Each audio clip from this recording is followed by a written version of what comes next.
তুলসীর মালা পরে যে রাস্তা দিয়ে যায়, এর মাথায় পা অজান্তে দিয়ে চলে যাবেন, সাপ আপনাকে কামড়াতে পারবে না। গলায় মানে ওটা তুলসীর মালা আছে। বিজ্ঞান বল, শুনলেন তো, বিজ্ঞান বলল তুলসী গলায় মালা থাকলে সাপে পা দিলে সাপ কামড়াবে না। কিন্তু দেখুন, আমি সাপ রেস্কিউ করি, আমি বেশিরভাগ তুলসী গাছের গোড়া থেকে সাপ রেস্কিউ করেছি। এবং এরকম ব্যক্তির কথা শুনে একজন ভণ্ড মহিলা তুলসীর মালা পরে আমার সামনেই অনেক মস্তানি করছিল সাপ নিয়ে।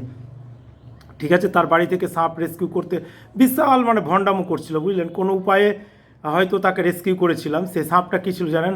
কালাচ। হ্যাঁ, তাকে ও বলছিল ডোর কী যেন, ডাঁড়াস না কি যেন, বাতাচিতি এরকম টাইপের কিছু বলছিল। যদি ওকে বাই চান্স বাইট মেরে দিত, ডাক্তারও বাজাতে পারতো না, জানেন। মানে 30 মিনিটের মধ্যেই ও মারা যায়। আর হসপিটাল 30 মিনিটে পৌঁছানো বিশাল ব্যাপার হয়ে যাবে, বাঁধন টাধন করবে গ্রামের লোকজনরা। এইরকম ব্যক্তির এগুলো বলা একদমই অনুচিত। ঠিক আছে, বিজ্ঞানের দোষ দিয়ে আপনি কেন? আপনি তো একটা শিক্ষিত না, আপনি নাকি চাকরি ছেড়েছেন। ইনি নাকি চাকরি ছেড়ে কীর্তন করছেন। কেন করবেন না চাকরি ছেড়ে কীর্তন? হ্যাঁ, কীর্তনে কত দিনে, যেটা চাকরিতে মাসে ইনকাম হয় সেটা কীর্তনে দিনে ইনকাম করছেন উনি। এরকম ভণ্ডামো কথা আসলেই মানে বলা একদম মানে আইনত দণ্ডনীয় অপরাধ। হ্যাঁ, ইনার কথা শুনে অনেকেই মারা গেছেন, সোশ্যাল মিডিয়ায় হয়তো দেখছেন। আর আমার প্র্যাকটিক্যাল দেখলাম, একটা মহিলা খুব ভণ্ডামো করছিল, যেহেতু ইনি বলেছেন এসব কথা।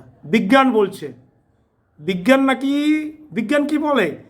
বিজ্ঞান বলে সাপের কাছে বেশি মানে ইয়ে করলে, যারা স্নেক রেস্কিউয়ার তাদেরকে বেশি জোরে বাইট মারে সাপ। সাপ নিয়ে দয়া করে এসব লীলা কীর্তন করিয়েন না। কীর্তনিয়াগণ যারা মা মনসাতে সাপ নিয়ে এসে অনেক ভণ্ডামো করছেন, আপনারা বীজ দাঁত বার করে শুধরে যান। আমি শিক্ষিত সমাজকে জাগতে বলবো, ইয়াং ভাইকে জাগতে বলবো, এগুলোর প্রতিবাদ করতে বলবো। হরে কৃষ্ণা, জয় মা মনসা।